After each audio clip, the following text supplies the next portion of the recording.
வணக்கம் டீச்சர்ஸ். பட்டதாரி தமிழாசிரியர் தேர்விற்கு நியமன தேர்விற்கு படித்து கொண்டிருக்கும் அனைத்து ஆசிரியர்களுக்குமான பதிவுங்க. இந்த பதிவு அலகு 8 நம்ம வினாவிடை குறிப்புகளாக புறவய வினாக்களாக நம்ம கொடுக்குறோம். நிறைய ஆசிரியர்கள் கேட்டுக்கொண்டதற்கனங்க தேர்வு நோக்கில் மூல நூல்களிலிருந்து எடுத்தாள பெற்ற இந்த வினாவிடை குறிப்புகள் அனைத்துமே உங்களுக்கு தேர்வுக்கு வழிகாட்டுதலாக அமையும் என்பதற்கான எந்த விதமான சந்தேகமும் இல்லைங்க. இதற்கு முந்தைய வினாவிடை குறிப்புகள்லாம் நம்ம கொடுத்துருக்கோம் யூடியூப் சேனலில். எல்லாமே தேர்வு நோக்கில் தான் நம்ம கொடுத்துருக்கோம். நிறைய தேர்விற்கு வந்திருக்குது நம்ம வினாவிடை குறிப்புகள். டெஸ்ட் பேட்ச் தொடர்ந்து நடைபெறுகிறது. ஜாயின் பண்ணுற டீச்சர்ஸ் ஜாயின் பண்ணிக்கலாங்க. நம்மளுடைய சேனலை சப்ஸ்கிரைப் பண்ணிக்கங்க டீச்சர்ஸ். லைக்ஸ் கொடுங்க, சரிங்களா? நண்பர்களுக்கும் தோழிகளுக்கும் நம்ம கேட்குறது என்ன அப்படின்னா, லைக்ஸ் கொடுங்க டீச்சர்ஸ். அதுதான் எங்களுக்கு கொஞ்சம் மோட்டிவேஷனாக இருக்கும். நிறைய ஆசிரியர்கள் என்ன கேட்குறாங்க அப்படின்னா, நம்மக்கிட்ட தேர்வு வருமா இந்த வருடம்? கண்டிப்பாக வருங்க. புதிய அரசு கண்டிப்பாக தேர்வை உங்களுக்கு கொடுப்பாங்க. ஆனுவல் பிளானர், திருத்தப்பட்ட ஆனுவல் பிளானரில் பிஜிடிஆர்பி யூஜிடிஆர்பி தேர்வுகள் கண்டிப்பாக இடம்பெறும். அதில் எவ்விதமான சந்தேகம் இல்லை, மாற்று கருத்துக்களும் இல்லை.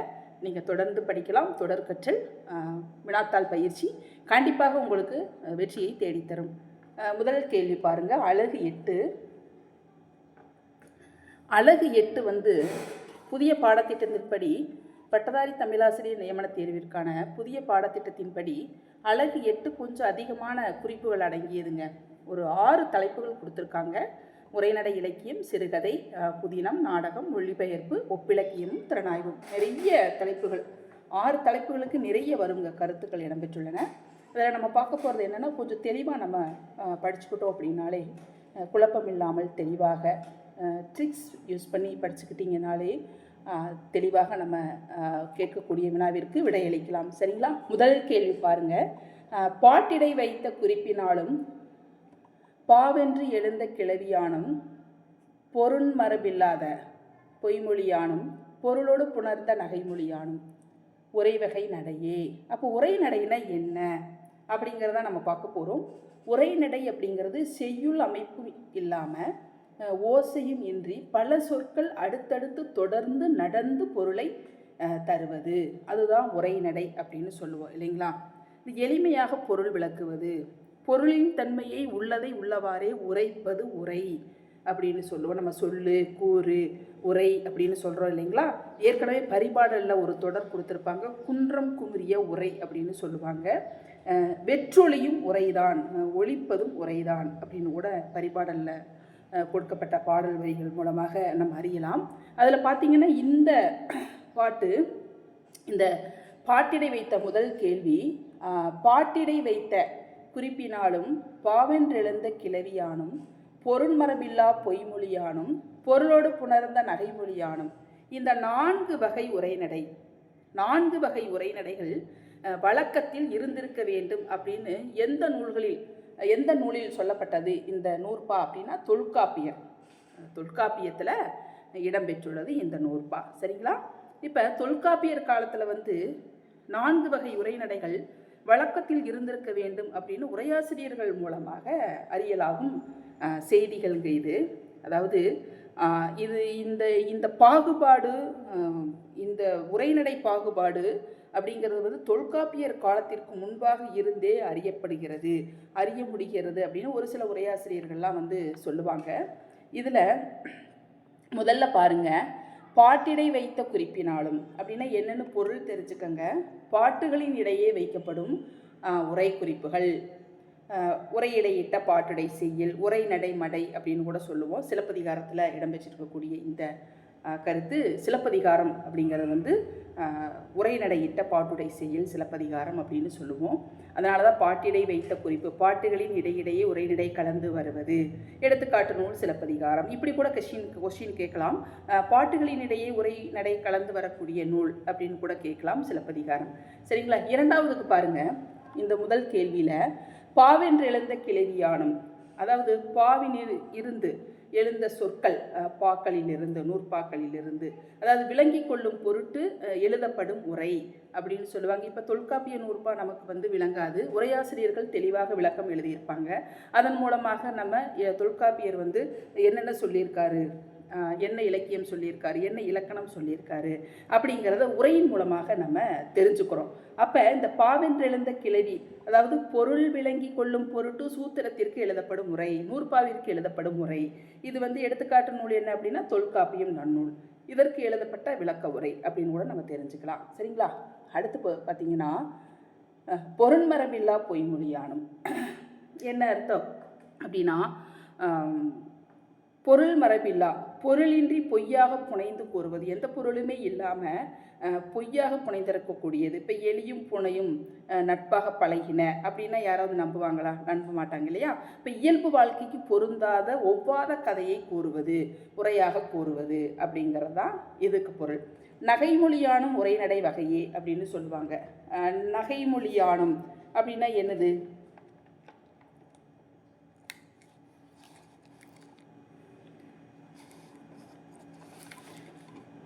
அதாவது இந்த உரை முழுவதுமே பொய்யென்று தள்ள முடியாது.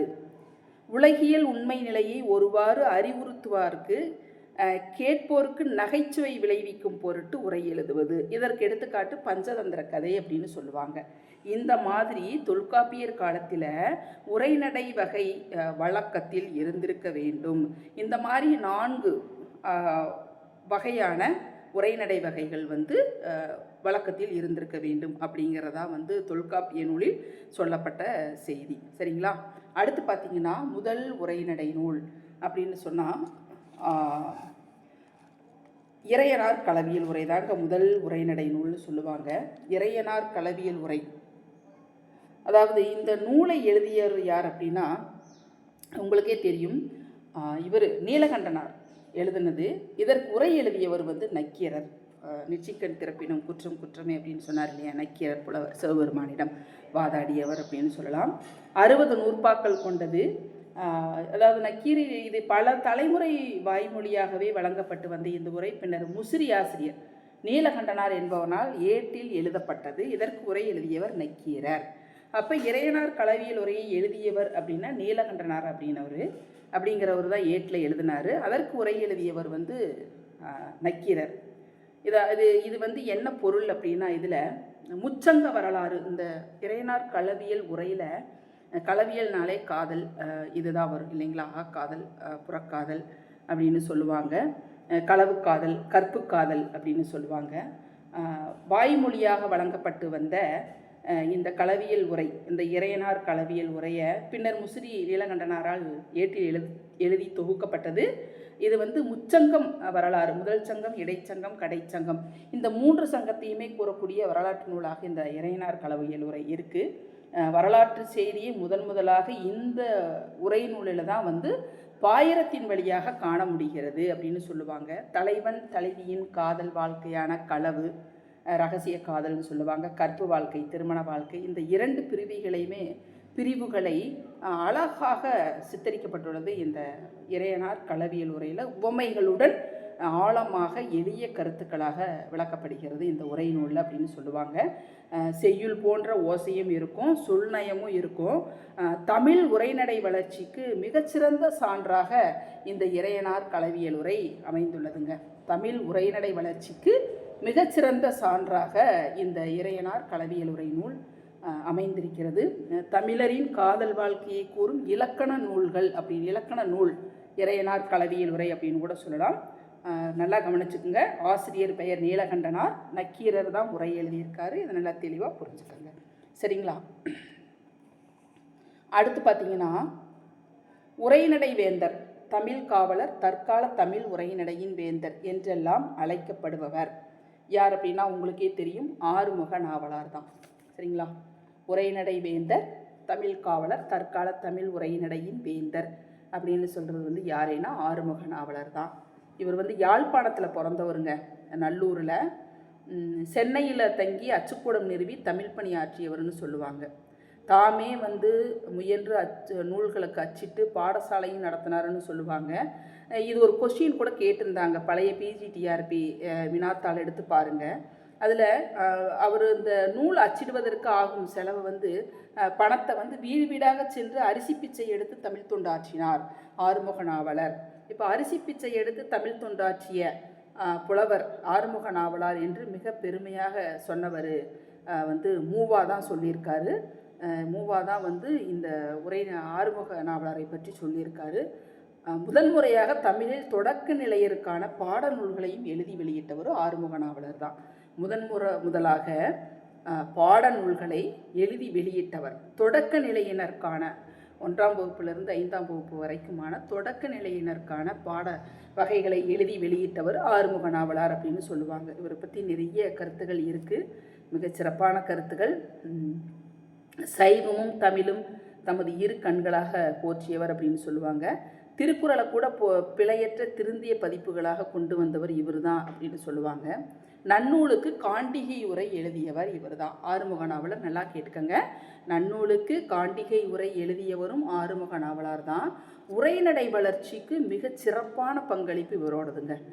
வள்ளலாரோட பாடல்களை, ராமலிங்கடிகளாரோட பாடல்களை அருட்பா தவறு மருட்பான்னு சொல்லி வாதிட்டவர், சரிங்களா? இவர் தான் ஆறுமுக நாவலார், சரிங்களா? உரைநடை வேந்தர், தமிழ் காவலர். 4வது கேள்வி, தொன்மை தானே உரையோடு பழமை மேய்ச்சே. உரையாசிரியர்கள் உரைக்கு முன்னோடியாக திகழும் இந்த நூற்பா, அதாவது பழமையான உரை, தொன்மைதானே உரையோடு பழமை மேய்ச்சே அப்படிங்கிறது தொல்காப்பியம் நூல், மிக பழமையான உரை. உரையோடு பழமை மேய்ச்சே, உரையாசிரியர்கள் உரைக்கு முன்னோடியாக திகழ்வது இந்த நூற்பா அப்படின்னு சொல்கிறது தொல்காப்பிய நூலில் இடம்பெற்றுள்ளது. இந்த நூற்பா எதில் இடம்பெற்றுள்ளது அப்படின்னா தொல்காப்பியம், சரிங்களா?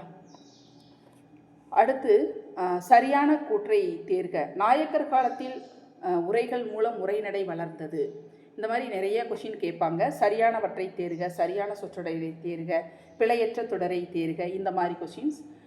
நாயக்கர் காலத்தில் உரைகள் மூலம் உரைநடை வளர்ந்தது. 2வது கூற்று, அச்சுப்பொறிகள் எழுது கருவிகள் ஐரோப்பியர் காலத்தில் கொணர்ந்தமையால் உரைநடை விரைந்து பரவி வளர்ந்தது எனலாம். 2மே சரிங்க. கூற்று 1ம் சரி, 2ம் சரி. நாயக்கர் காலத்தில் தான் உரைகள் மூலம் பல உரைநடைகள் வளர்ந்தது. அச்சுப்பொறிகள் எழுது கருவிகள் ஐரோப்பியர் காலத்தில் கொணரப்பட்டது. உரைநடை விரைந்து பரவி வளர்ந்தது இந்த அச்சுப்பொறிகள் கொண்டு வந்ததுக்கு பின்னாடி தான், சரிங்களா? நிறைய பேர் படித்து பயன்பெற்றார்கள் அப்படின்னு கூட சொல்லலாம். 6வது கேள்வி, நல்லுரை, கோவை, நினைவு மஞ்சரி போன்ற நூல்களை எழுதியவர் உவே சாமிநாத ஐயர். அடுத்து 7வது கேள்வி, வடமொழி மரபை ஒட்டி தருக்க முறையில் எழுதியவர் யார் அப்படின்னா, தருக்கம் அப்படின்னா வாதம் புரிவது அப்படின்னு சொல்லுவாங்க, எதிர்ப்பது, வாதம் புரிவது அப்படின்னு சொல்லுவாங்க. யார் அப்படின்னா தர்க்க முறையில் சேனாவரையருங்க. வடமொழி மரபை ஒட்டி தருக்க முறையில் உரை எழுதியவர் சேனாவரையர், சரிங்களா?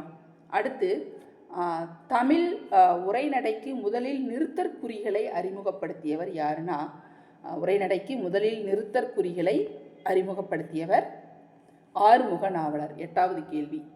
9வது கேள்வி, தமிழ் உரைநடைக்கு தனித்துவமான மேடைத்தமிழ் என்னும் இனிய நடையை உருவாக்கியவர் திருவிக தான். 10வது கேள்வி, உரைநடையின் தந்தை என அழைக்கப்படுபவர் வீரமாமுனிவர். 10வது கேள்வி. 11வது கேள்வி, உரைநடையை காண்டிகை என்றும் உரை என்றும் இருவகை உரை அமைப்புகளை குறிப்பிடுபவர் தொல்காப்பியர் தாங்க. காண்டிகை உரை அப்படின்னு சொன்னாலே உங்களுக்கே தெரியும், மிக சுருக்கமாக எழுதுவது, உரை எழுதுவது அப்படின்னு சொல்லுவாங்க. சுருக்கமாக உரை எழுதுவது தான் காண்டிகை உரை அப்படின்னு சொல்லுவாங்க. அடுத்து பார்த்தீங்கன்னா, சுருக்கமாக எளிமையாக புரியும் வண்ணம் எழுதுவது உரை அப்படின்னு சொல்லுவாங்க. இந்த காண்டிகை உரையே பார்த்தீங்கன்னா கொஞ்சம் விளக்கம் நான் சொல்கிறேன்னு கேட்டுக்கோங்க. ஏன்னா டீச்சர்ஸ் விளக்கம் கேட்டதுனால நம்ம சொல்கிறோங்க. 3 முக்கிய கூறுகள் இருக்குதுங்க காண்டிகை உரையில், முக்கிய அங்கங்கள். ஒன்று கருத்துரை அப்படின்னு சொல்லுவோம், மையக்கருத்துன்னு சொல்லுவோம். கருத்துரைனா மையக்கருத்து. 2வது பதவுரை, சொற்களினுடைய பொருளை எடுத்து இயம்புவது மற்றும் எடுத்துக்காட்டுகளுடன் கூறுவது. இந்த செய்யுள் இருக்கக்கூடிய பொருள் இந்த நூலில் இடம்பெற்றுள்ளது, இந்த செய்யுள் இந்த பாவகை இந்த நூலில் இடம்பெற்றுள்ளது, இந்த பாடல் அதற்கு எடுத்துக்காட்டு, இந்த மாதிரியான விளக்கமாக கூறுவது. அதுக்கடுத்து வினாவிடை வகையில் இடையில் எழும் ஐயங்களை, சந்தேகங்களை நீக்கும் வகையில் வினாக்களையும் அதற்குரிய விடைகளையும் உள்ளடக்கியதாக இருக்கக்கூடியது தான் வினாவிடை வகை. அப்போ காண்டிகை வந்து 3 அங்கங்களை கொண்டது. காண்டிகை உரை 1 கருத்துரை மைய கருத்தும்பாங்க, 2 பதவுரை சொற்களின் பொருள் மற்றும் எடுத்துக்காட்டுகளோட கூறுவது, 3வது வினாவிடை இடையில் எழும் சந்தேகங்களை நிவர்த்தி செய்யும் வகையில் வினாக்களையும் அதற்குரிய விடைகளையும் அதற்குள்ளேயே உள்ளடக்கி கொடுப்பது. சரிங்களா? அப்போ இதற்கு எடுத்துக்காட்டு என்ன சொல்லுவாங்க? நன்னூல் போன்ற இலக்கண நூல்கள் மாணவர்கள் எளிதாக கற்றுக்கொள்வதற்காக தோற்றுவிக்கப்பட்டவை அப்படின்னு கூட நம்ம சொல்லலாம். சரிங்களா? இதற்கு எடுத்துக்காட்டு நன்னூலும் தொல்காப்பியமும் அப்படின்னு சொல்லலாம். இந்த 2 நூல்களுமே இலக்கணத்திற்குரிய முறையிலேயே பேசுகின்றன. உரை என்பதனை உரியது அப்படிங்கிற முறையிலேயே பேசும். காண்டிகை உரை, விருத்தியுரைன்னு தொல்காப்பியம் உரையை வகைப்படுத்தி சொல்லலைங்க. தொல்காப்பிய நூல் வந்து உரையை வகைப்படுத்தி சொல்லலை, 4 பகுப்புகள் சொல்லியிருக்குது. ஆனால் நன்னூல் வந்து காண்டிகை உரை 2 வகையாக உரையை பாகுபடுத்தி சொல்லியிருக்குது. நன்னூல் 1 காண்டிகை உரை, 2வது விருத்தி உரை, 2 வகைகளாக சொல்லியிருக்குது நன்னூல். ஆனால் தொல்காப்பியம் நூல் சொல்லவில்லை. இப்போ தொல்காப்பியத்துக்கே அதிகமான உரைகள் இன்றளவும் இருக்குது. நன்னூலுக்கு அதிக அளவு இல்லை, தொல்காப்பியத்திற்கு தான் இன்றளவும் அதிகமான உரைகள் இருக்குங்க. சரிங்களா? அடுத்து புரிஞ்சுதுன்னா புரியலைன்னா கமெண்ட்ஸில் சொல்லுங்கள். திருப்பி ஒருக்கா நம்ம இந்த வினாவிடைக்கு பதிவு கொடுக்கலாம். 12வது கேள்வி, வாழ்ந்து வரந்தரு காதையோடு எவ்வு 6 உரையிடையிட்ட பாட்டுடை செய்யுள் என்று குறிப்பு இடம்பெறும் நூல். உரையிடையிட்ட பாட்டுடை செய்யுள் அப்படின்னாலே சிலப்பதிகாரம் தான். சரிங்களா? வாழ்த்திலிருந்து வரந்தரு காதை ஈராக வாழ்த்துன்னு அர்த்தம். இது உரையிடையிட்ட பாட்டுடை செய்யுள் சிலப்பதிகாரம். 13வது கேள்வி, ஒரு பரிசா நோக்கி கிடந்த புகார் காண்டம் முற்றிற்று. சேரன் செங்குட்டுவனோடு ஒரு பரிசா நோக்கி கிடந்த வஞ்சிக்காண்டமும் முற்றிற்று. இந்த உரைநடை போலவே, இது உரைநடை பாடல் மாதிரி இல்லாமல் உரைநடை போலவே காணப்படுகிறது. இது எந்த காதையில் சிலப்பதிகாரத்தில் இடம்பெற்றுள்ளது அப்படின்னா கட்டு உரை காதை. சரிங்களா? 14வது கேள்வி, மாணவர்களுடன் நேரில் பேசுவது போல அமைந்து கடுமையான உரைநடையை எழுதியவர் சேனாவரையர். கடுமையான உரைநடையை எழுதியவர் யார் அப்படின்னா சேனாவரையர் தான், உரையாசிரியர்கள் ஒருவர். அடுத்து 15, சான்றுகள் நிறைந்த தன்மையுடன் உரை எழுதியவர் யார் அப்படின்னா சான்றுகளோடு எடுத்துக்காட்டுகளோடு எழுதியவர் நச்சினார்க்கினியர். இதெல்லாம் ரொம்ப முக்கியமான வினாவிடை குறிப்புகள். கண்டிப்பாக தேர்வு நோக்கில் எடுத்திருக்கோம், கண்டிப்பாக தேர்வுக்கு இடம்பெறும். இந்த விளக்கங்களை நீங்கள் தெளிவாக தெரிஞ்சுக்கிட்டாலே போதும், ஈஸியாக ஆன்சர் பண்ணிடலாங்க, விடை எழுதிடலாம், தேர்வில் வெற்றியும் பெறலாம். 16வது கேள்வி, மேற்கோள் நிறைந்த தன்மையுடன் உரைநடை எழுதியவர் சங்கர நமச்சிவாயர். உரைகளில் வந்து பாகுபாடு இருக்குது. எப்படி தன்மையானதாக உரைநடை எழுதியிருக்காங்க அப்படிங்கிறத உரையாசிரியர்கள் வித்தியாசப்படுங்க அவர்கள் எழுதிய உரைகள். சரிங்களா?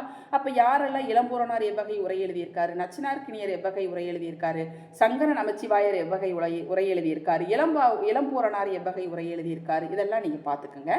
அப்போ மேற்கோள்கள் நிறைந்த தன்மையுடன் உரை எழுதியவர் யார் அப்படின்னா சங்கர நமச்சிவாயர்.